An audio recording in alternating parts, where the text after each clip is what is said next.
Hey folks, your OS Reviews. You're watching our video unboxing and first impressions look at the GPD XD.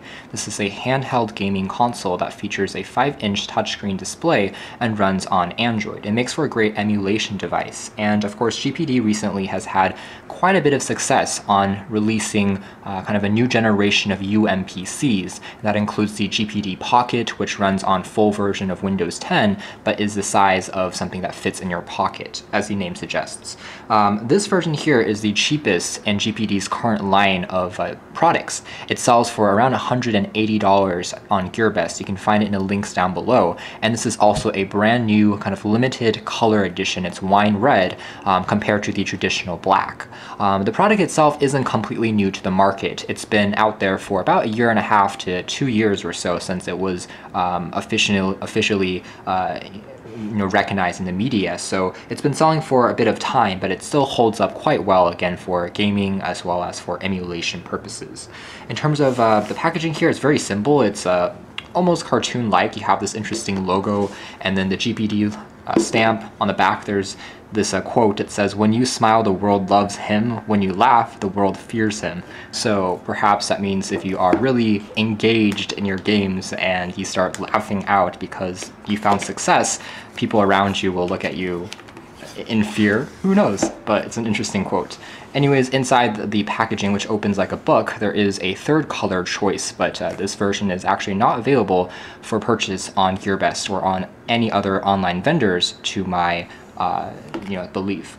Otherwise, the device is running on a quad-core Rockchip processor. It's the RK3288. It's a pretty powerful chipset. It's really dedicated for gaming, and that is its emphasis on power. But interestingly, it's clocked at 600 megahertz. So again, it's evidence that you don't need to have what's on paper kind of the fastest unit for games to run well. It really is all down to optimization. And we'll find out more in our testing whether or not these claims are true and whether or not it really is responsive enough. It comes with 2 gigs of RAM, and the capacity here is either 32 gigs or 64 gigs expandable via micro SD card. It's running on Android, so like any other Android tablet or smartphone, it has Wi-Fi, it has Bluetooth, GPS. There's a HDMI port as well for connecting the console to a television set and transforming it into a larger experience, almost like the Nintendo Switch. Otherwise, it features, again, that 5-inch 720p IPS display. So packaging-wise, we have just a simple micro USB cable for power and charging. There's also screen protectors if you want to install it over the 720p IPS display, and there's also a user manual that documents how to quickly set it up and use it. Setting this off to the side and taking a look just at the XD, you can see that in terms of dimensions, it reminds you quite a lot of something like a Nintendo 3DS XL. So very similar in terms of the build, the weight, and the overall feel in the hand. That's not a bad thing because it's a beautifully crafted device. It's made entirely out of polycarbonate plastic, but it is very shiny and glossy, and it feels nice. It doesn't creak or cringe on the edges. The side here features a lanyard port, whereas on the top we have access to the shoulder keys left and right for your games and emulations. There's also a secondary shoulder key R2 and R1. In addition, there is a full-sized, what looks like 3.5mm headphone jack, mini HDMI port, micro USB for charging, and a micro SD card for expanding on the memory.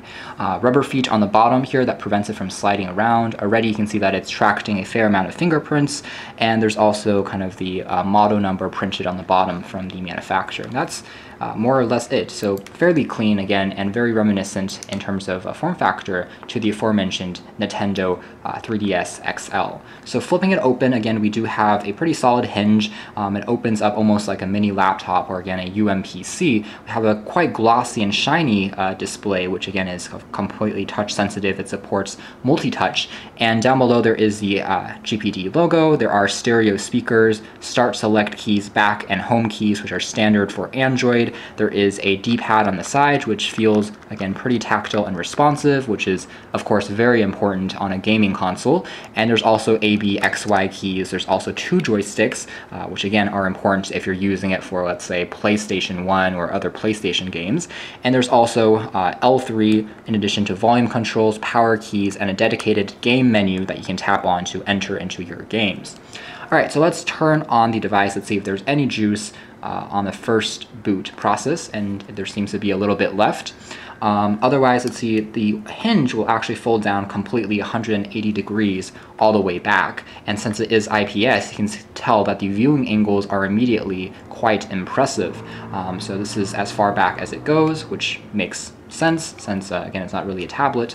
And it can hold up in a number of different tilted angles for using it for gaming, as well as for media and watching movies, browsing the web, etc. All right, so it seems to have been fully loaded up now. And again, we can simply tap to unlock. It's actually running on a customized version of Android 4.4 KitKat. On paper, that seems, again, kind of outdated now in 2017, but it's not really a big deal because you're using this for gaming anyways, for running emulators, and all of those things will run flawlessly on this platform. In addition, again, there is quite a heavy skin because it's been optimized just for gaming, so you can't really even tell what's going on beneath the surface. So it has a interesting layout. Immediately we can tell that there is time and date information on the top, battery status. We have a few emulator kind of recommended options under downloads, and if we swipe over to games, it also tells us a few games that looks like have been preloaded. Under applications is where you'll find your other kind of standard apps, including things like BBC News, standard browser, utilities, Play Store. Again, there are quite a few preloaded apps on here, including Netflix, MX Player Pro, which supports a wide variety of file codecs. There's also Twitter and YouTube. So definitely more than on a vanilla build of Android for sure. Under settings, you can also change things like brightness, Wi-Fi, etc.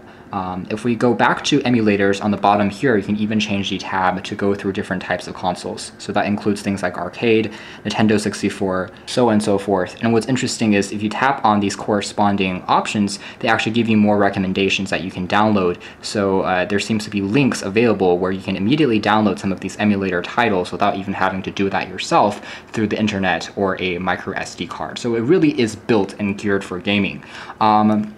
I'm curious to see if I kind of close the lid down. Indeed, you can see the screen has shut off as well. So it's smart enough to know that when the hinge is closed, it turns it off to save power. So certainly very interesting. There's also a power LED on the very bottom that glows gently.